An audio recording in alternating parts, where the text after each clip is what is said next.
Sir जब हम anger को चैनलाइज करते हैं राइट डायरेक्शन में, कि अगर हमको गुस्सा आ रहा है कि भाई अब हमको इसको काम में निकालना है, अच्छे से अपना 100% 200% देंगे और काम में उसको निकालेंगे कि भाई अगर कोई कुछ बोल रहा है गलत तो उसको कुछ मत बोलो और मन बोलो कि अब इसको हम करके दिखाएंगे कि हम कैसे कर सकते हैं। हाँ। उसको अगर हम चैनलाइज करेंगे तो वो हमारा एंगर पॉजिटिव डायरेक्शन में जाएगा और हमारी बॉडी पे नेगेटिव इफेक्ट भी नहीं पड़ेगा उस एंगर का। Exactly, let's give big hand for her.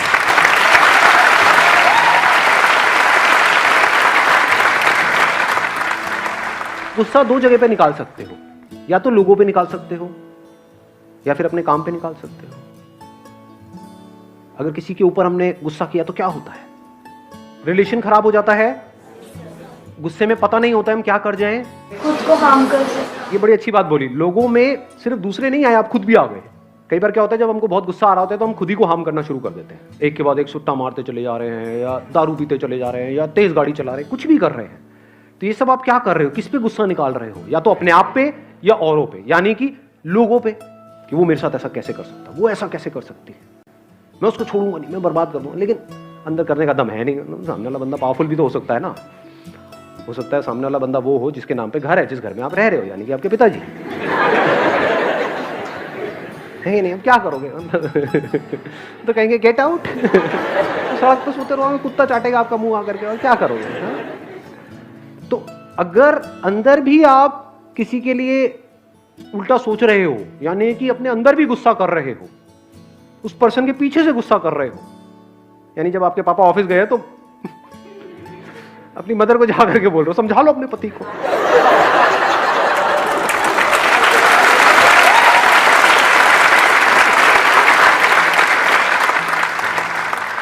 ये गुस्सा डिस्ट्रक्टिव है। यानी दो चॉइसेस है ना हमारे पास में। एक है लोगों पे निकालो, लोगों में दूसरे भी आ गए, आप खुद भी आ गए। दूसरा क्या है? अपने काम पे निकाल दो। ये कमाल की एनर्जी है, इसमें बहुत पावर है। इसको बोलते हैं गुस्से को सही से चैनलाइज करना। इसका मैं एक प्रैक्टिकल एग्जांपल बताऊं आप सबको, जिससे आप बड़े आराम से रिलेट करोगे। अभी आईपीएल कितनों ने देखा था? आईपीएल फाइनल किसके बीच में था? SRH versus CSK. उसमें क्या हुआ था जब सीएसके की बैटिंग आई थी? शेन वॉटसन का याद है किसी को? क्या हुआ था? कितनी बॉल्स तक एक भी रन नहीं बना था? 10 बॉल्स, 10 बॉल तक एक भी रन नहीं बना था। कितने हैं आप में से जो एक्चुअल में क्रिकेट खेले हैं या खेलते हैं? उस टाइम पे जिन्होंने भी क्रिकेट खेला है वो समझ जाएंगे, वो सिचुएशन इतनी बुरी होती है, इतना गुस्सा आ रहा होता है, इतना गुस्सा जिसकी कोई हद ही नहीं है। और कहां निकाला उसने अपने गुस्से को? उसको चैनलाइज किया, अंधाधुंध नहीं मारना शुरू कर दिया। समझ लेना, गुस्से में दो ऑप्शंस थे। या तो जब इतना गुस्सा आ गया तो सामने से अब जो भी आ रहा है मैं तो मारूंगा, तो ऐसे में क्या होता है? आउट हो जाते हैं। लेकिन इसने वो गलती नहीं करी। इसने क्या किया? देखा, पहले पकड़ा, अपनी वीकनेस को भी समझा कि भाई राशिद खान से पंगा नहीं लेना है। देखा सामने से कौन आया, चल बेटा आ गया, ये मेरी स्ट्रेंथ है, अब निकालता हूं अपना गुस्सा, और सेंचुरी। तो ये आर्ट अगर हमारे अंदर आ जाए तो कमाल हो सकता है। सारा गुस्सा आपने अपने काम पे निकाल दिया। आप में से कितने लोग हैं जिनको गुस्सा आता है? सबको आता है। जिनको बहुत गुस्सा आता है, ऐसे कितने लोग हैं जिनको बहुत गुस्सा आता है? अब जो मैं बोलने वाला हूं ना, उसको ध्यान से सुनना। जिन लोगों ने भी अभी अभी अपना हाथ ऊपर किया और बोला कि मुझे गुस्सा आता है, सब झूठ, सब बकवास, कोई गुस्सा नहीं आता आप लोगों को। आप लोग जानबूझ करके, एक्सेप्ट करना है इसको, सुनना है ध्यान से, आप लोग जानबूझ करके, सोच समझ करके, अपनी मर्जी से गुस्सा करते हो। गुस्सा कोई टॉयलेट नहीं है जो आता है, मुझे सुसु आता है तो उसमें आपका कोई कंट्रोल नहीं है कि भैया टॉयलेट आया तो करना ही पड़ेगा, उसको रोक नहीं सकते। तो गुस्सा क्या है? ये डांस के जैसा है भाई। कभी आप कहते हो कि मुझे डांस आया है? डांस आया है, डांस आप करते हो। आपका मन करे तो आप डांस करो, मन करे 10 घंटे करो, मन करे रुक जाओ, मन करे फिर करो, मन करे ना करो, मन करे कभी ना करो। आप में से कितने लोग जॉब करते हैं? तो आप जहां पर भी जॉब करते हैं, क्या कभी आपके साथ में कुछ ऐसा हुआ है? क्या नाम है आपका? जय। तो जय भाई, कभी आपके साथ में ऐसा कुछ हुआ है कि आपके जो बॉस है उन्होंने बिना बात पे, किसी वजह से उनका मूड खराब था घर पे, या किसी भी वजह से बिजनेस में कोई प्रॉब्लम चल रही थी, बिना बात के, आपकी बिना किसी गलती के जबरदस्ती आकर के आपको डांट दिया? कई बार हुआ है, और बहुत लोगों के साथ तो रोज होता होगा। रोज होता है कि बॉस के घर में कोई प्रॉब्लम हो गई, उसका कुत्ता मर गया, आकर के सारा गुस्सा आपके ऊपर निकाल दिया। होता है, सबके साथ होता है। तो मुझे एक बात बताओ कि जब आपके साथ में ये होता है तो क्या आप जा करके उस बॉस को मारने लग जाते हो, पीटने लग जाते हो? अपनी आंखें लाल करके उसको उंगली दिखा करके बोलते हो कि आज के बाद ये दोबारा नहीं होना चाहिए, खबरदार? कोई भी है जो ऐसा करता है? एनीबडी? कोई नहीं करता। तो क्या करते हैं उस समय? हम चुपचाप मुंह नीचे करके खड़े रहते हैं और उसकी सारी बातें सुनते रहते हैं बड़े ही प्यार से। यही करते हैं। अब दूसरी तरफ देखो, हम घर में हैं और आप में से कितने लोग मैरिड हैं जिनके 2 बच्चे या 3 बच्चे या 10 बच्चे या 20 बच्चे हैं? 2 बच्चे, दो।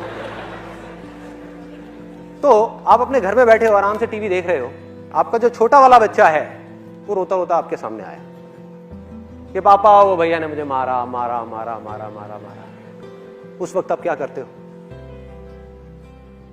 जा करके अपने बॉस का गुस्सा भी और अपना सारा का सारा गुस्सा उस बड़े बच्चे के ऊपर निकाल देते हो, बिना ये समझे कि उसकी गलती है भी या नहीं है।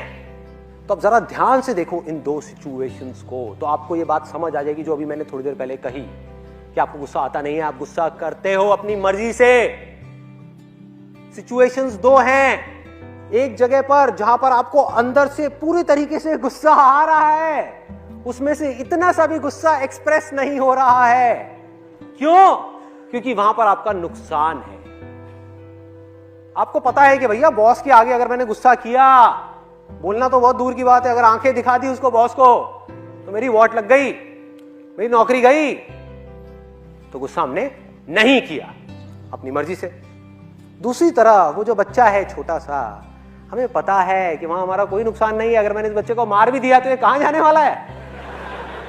क्या घर छोड़ के चला जाएगा? क्या पलट करके मुझे मारेगा? क्या गालियां देगा? क्या करेगा? डर जाएगा। तो जहां हमारा जोर चलता है वहां हम गुस्सा करते हैं, और जहां जोर नहीं चलता और जहां हमारा कहीं जोर नहीं चलता वहां पर भीगी बिल्ली बन करके खड़े रहते हैं। ये एक आदत पड़ गई है, हमारी हैबिट बन गई है। अगर इस हैबिट को हम सच में बदलना चाहते हैं तो सबसे पहला तो स्टेप ये है कि आप इस बात को एक्सेप्ट करो और इस बात की पूरी रिस्पॉन्सिबिलिटी लो कि मुझे गुस्सा आता नहीं है, मैं गुस्सा करता हूं, उसमें कोई दिक्कत नहीं है। रिस्पॉन्सिबिलिटी लेनी है।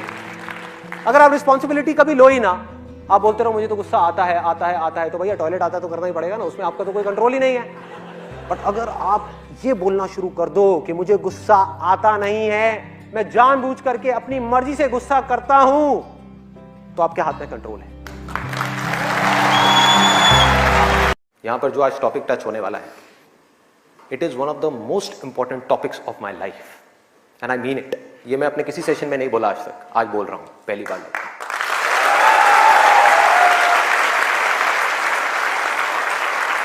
This is one of the most important topics, not just for the students, but for everybody. यहां पर कितने स्टूडेंट्स हैं जो भी स्कूल में है, कॉलेज में है या पोस्ट ग्रेजुएट लेवल पे? स्टूडेंट्स की लाइफ की 2 ऐसी प्रॉब्लम्स हैं जिसको आज हम टच करने वाले हैं, और मेरे अकॉर्डिंग जितनी भी प्रॉब्लम्स हैं स्टूडेंट की लाइफ से रिलेटेड, उन सबको इन 2 प्रॉब्लम्स में कैटेगराइज किया जा सकता है। पहली प्रॉब्लम यह है कि हम जाने या अनजाने गलत ट्रैक पे चलने लग जाते हैं। गलत ट्रैक क्या है? बहुत ही सिंपल है। सिगरेट, शराब, नशा, किसी भी तरह का कुछ भी हो, वहां से ले करके addiction to WhatsApp, Facebook, YouTube, mobile, internet, television, ये सब क्या है? सब गलत ट्रैक है। अब यहां पे ध्यान से समझना जो चीज मैं कह रहा हूं। प्रॉब्लम मोबाइल में नहीं है, इससे जो हमारी एडिक्शन है, जो हमको लत पड़ती जा रही है कि 1 मिनट के लिए भी चाह करके भी हम मोबाइल को छोड़ नहीं पा रहे हैं, ये प्रॉब्लम है। किसी भी तरह का, किसी भी इंसान से, किसी भी चीज से, किसी भी ऑब्जेक्ट से, किसी भी स्टेट से, किसी भी एक्सपीरियंस से अगर आपको एडिक्शन हो जाए तो आप समझ जाओगे आप गलत ट्रैक पे जा रहे हो। ये है गलत ट्रैक। एडिक्शन नहीं है, लिमिट में कर रहे हो, कोई बुराई नहीं है। मोबाइल अपने आप में एक बहुत ही अच्छा टूल है। अगर मोबाइल से कुछ बुरा हो रहा है हमारी सोसाइटी में, तो बहुत कुछ अच्छा भी हो रहा है, और बहुत कुछ अच्छा भी हो सकता है अगर उस टूल को हम ढंग से यूज करना सीख जाए तो। लेकिन अगर वो टूल जो कि मोबाइल है वो हम पर हावी हो जाए तो बहुत गड़बड़ है, तो बड़ा भयानक टूल है। खाना खा रहे होंगे लेकिन उसके साथ में मोबाइल चल रहा होगा, छोड़ा ही नहीं जाएगा, चिपक जाएंगे। जैसे एक आदमी से शराब नहीं छोड़ी जाती ना, ऐसे ही मोबाइल नहीं छोड़ा जाएगा। और यही हो भी रहा है आज की डेट में। अभी भी आप में से कुछ लोगों का मन कर रहा होगा, चल एक बार देख लूं मोबाइल पे क्या है रहा है। एडिक्शंस है, एडिक्शंस है। ये हो गया गलत ट्रैक। सही ट्रैक क्या है वो हम सबको पता है। वो क्या है कि अगर हम स्टूडेंट हैं तो हमारे लिए सबसे जरूरी क्या है इस पॉइंट पे? पढ़ना, पढ़ाई करना, और कोई ऑप्शन ही नहीं है ना। अभी आप क्या करोगे? छोड़ करके हवाई बड़े बड़े प्लान्स आप बना सकते हो, हवाई महल खड़े कर सकते हो, मान लिया वो कर भी सकते हो, लेकिन अगर अभी 12th स्टैंडर्ड में हो तो अभी तो नहीं कर सकते ना। अभी तो बिजनेस नहीं कर सकते, अभी तो जॉब नहीं कर सकते, अभी तो जाकर के हीरो नहीं बन सकते। तो अभी क्या करना है? अभी तो पढ़ना है। मेडिकल कॉलेज में आ गए तो डॉक्टर बन के ही निकलना है ना, बीच में तो नहीं छोड़ा जा सकता। और अगर आज आपने इसको बीच में छोड़ा तो इस चीज की क्या गारंटी है कि इसके बाद आप कुछ और करोगे, उसको भी बीच में नहीं छोड़ोगे, छोड़ते ही नहीं चले जाओगे? क्या गारंटी है? तो ये है सही ट्रैक। सही ट्रैक क्या है कि एक बार एक डिसीजन ले लिया, लेने से पहले 1000 बार सोचो, 10,000 बार सोचो, ले लिया तो फिर उसमें अपना 100% डालना है।